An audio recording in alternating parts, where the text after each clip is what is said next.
জনতার দরবারে মানুষের পাশে বিধায়ক শীতল কপাট শুনলেন নানান সমস্যার কথা। ঘাটাল বিধানসভার এলাকার সাধারণ মানুষের নানান সমস্যা এবং অভাব অভিযোগের কথা শুনতে জনতার দরবারে উপস্থিত হলেন ঘাটাল বিধানসভার বিধায়ক শীতল কপাট।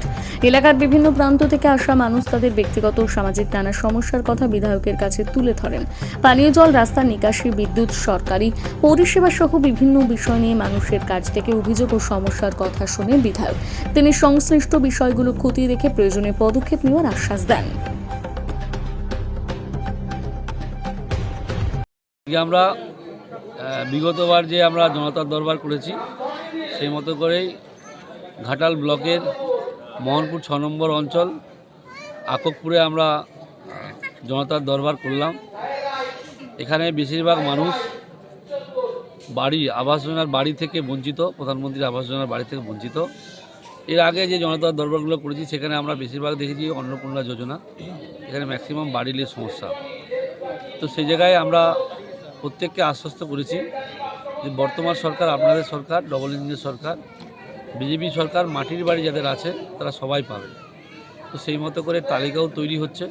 সার্ভেটা যেন অনেকটা ঢিলঢালা হয়েছে, তো সেই জন্য এই অঞ্চলে যিনি সেক্রেটারি আছেন, প্রধান আছে, আমরা এখান থেকেই ফোন করেছি যাতে সার্ভেটা আরও দ্রুততার সাথে কমপ্লিট করে সমস্ত মানুষ যারা আবাস পাওয়ার যোগ্য, সে যে ধর্মের হতে পারে, সে যে কোনো রাজনৈতিক দলেরও হতে পারে, সবাই যেন আবাস যোজনার মধ্যে যুক্ত হয় তার জন্য ব্যবস্থা করে। আর তার সাথে সাথে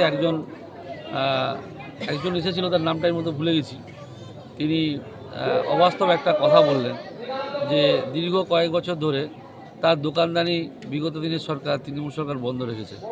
সেটা আদৌ সত্য কি মিথ্যা আমাদেরও জানা দরকার। সামাজিকভাবে কেউ কাউকে বয়কট করে রাখতে পারে না। রাজনীতির জায়গায় হবে, কিন্তু দিনের শেষে আমাদেরকে এটা বিচার বিশ্লেষণ করতে হবে। আমরা সবাই মানুষ, সবাইরই বেঁচে থাকার অধিকার আছে। আমাদের যে প্রাইমারি স্কুলের রাস্তাটি বহুদিন যাবৎ ঢালাই হয়নি, মোরাম হয়ে পড়ে আছে, বড় বড় গর্ত হয়ে গেছে, রাস্তা জল দাঁড়িয়ে গেছে। বিধায়কের সামনে আমরা এসে তাকে অভিযোগ জানালাম, তিনি আশ্বাস দিয়েছেন রাস্তাটি করে দেবেন। এবং তারই সঙ্গে সঙ্গে আরেকটি বড় লাইট হরিনগর কালী মন্দিরের সামনে বড় লাইটের জন্য আবেদন করেছি, তাতেও তিনি বলেছেন আমরা করে দেব। সরাসরি বিধায়কের সঙ্গে কথা বললেন? সরাসরি বিধায়ক সঙ্গে কথা বলে আমরা খুব আনন্দ পেয়েছি। কোন জায়গায় আপনার? আমার গ্রাম হচ্ছে হরিনগর, কত নম্বর অঞ্চল? 206 নম্বর বুথ, মোহনপুর 206 নম্বর বুথ। আপনার নাম? আমার নাম সঞ্জয় সিং।